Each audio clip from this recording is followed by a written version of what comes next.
मैंने वीडियो बनाया था फेमिनिज्म के ऊपर, जिसमें मैंने बात करी थी कि फेमिनिज्म का मतलब होता है औरतों को इक्वल राइट्स मिलने चाहिए। अपने आप में विचारधारा कोई मर्दों के खिलाफ नहीं है, इसलिए दुनिया भर में बराक ओबामा, क्रिस हेम्सवर्थ से लेकर फरहान अख्तर जैसे बहुत सारे मेल सेलिब्रिटीज भी खुद को फेमिनिस्ट कहते रहे हैं। मर्दों के फेमिनिस्ट होने का एक ऑब्वियस लॉजिकल कारण तो यही है कि वो भी अपनी माँ, बहन, दादी, भाभी, चाची, ताई, अपनी गर्लफ्रेंड या वाइफ के लिए एक बेहतर दुनिया चाहते हैं। यही उन्हें न्यायपूर्ण लगता है। लेकिन दूसरा कारण जो हमने देखा वो इतना ऑब्वियस नहीं था कि मेल्स भी अक्सर पेट्रियार्की के विक्टिम रहे हैं। मैंने बात करी थी कमला भसीन की टेडेक्स टॉक पेट्रियार्की डीह्यूमनाइजेस मेन के बारे में, कि कैसे पेट्रियार्की की वजह से मर्दों का इमोशनल कैस्ट्रेशन हो गया है और यूनिडायमेंशनल बना दिया पेट्रियार्की ने आपको।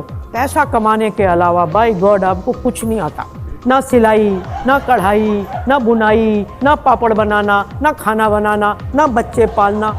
एक चीज आती है, पैसा कमाने की मशीन बन जाना। तो जिस तरीके से वुमेन्स इश्यूज की बात करना मेल्स के खिलाफ नहीं है, उसी तरीके से मेंस इश्यूज की बात करना औरतों के खिलाफ नहीं होता। कुछ मेंस इश्यूज तो ऐसे हैं जिन पर बात अभी तक शुरू भी नहीं हुई है, जैसे कि पैटर्निटी फ्रॉड। किसी आदमी की वाइफ उसे धोखा दे दे और वो अपने बच्चे का बायोलॉजिकल फादर ना हो, जबकि उसे लगता है कि वो है। इसको लेकर सोसाइटियल एटीट्यूड्स में भी प्रॉब्लम है। टॉक्सिक मैस्कुलिनिटी वाला जो समाज है वो इस आदमी का मजाक उड़ाता है ये कहते हुए कि ये तो अपनी पत्नी को काबू में भी नहीं रख पाए। सेकेंडली, इसको लेकर जो लीगल कॉम्प्लिकेशंस आती है वो आदमी को फेवर नहीं करती। चाइल्ड कस्टडी का भी इससे रिलेटेड मामला है। अगर आदमी और औरत का डिवोर्स हो जाता है तो बच्चे की कस्टडी किसे मिलेगी? इस आर्टिकल को देखिए। ठाणे फैमिली कोर्ट में एक आरटीआई से पता चला कि उस साल जो 83 चाइल्ड कस्टडी के मामले थे उनमें से केवल 2 केस में पिता को बच्चे की कस्टडी मिली थी। इस आरटीआई को फाइल किया था एक हस्बैंड ने, जिन्होंने अपने 5 साल के बेटे की शक्ल तक नहीं देखी थी पिछले 2 सालों से। चाइल्ड कस्टडी मिलना तो बहुत दूर की बात है, कई सारे मर्दों को अपने बच्चों से मिलने तक नहीं दिया जाता कई सालों तक। जब भी बच्चे से मिलना है एक एप्लीकेशन फाइल करनी पड़ती है। बैंड्रा के बिजनेसमैन समीर बताते हैं कि एक्सेस ऑर्डर होने के बावजूद भी वो अपने बच्चों से मिल नहीं पाते। फिर है मुद्दा मेंस रेप का।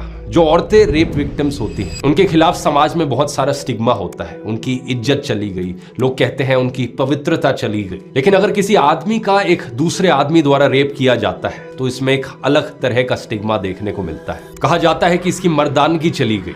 वॉर में मेंस रेप एक डार्क सीक्रेट जैसा है, बस कहीं कहीं से ऐसी कुछ बातें सुनने को मिलती हैं। जेल में आदमियों के साथ फेलो क्रिमिनल्स द्वारा रेप होता है, किसी को पता नहीं चलेगा, खाली एक दो है।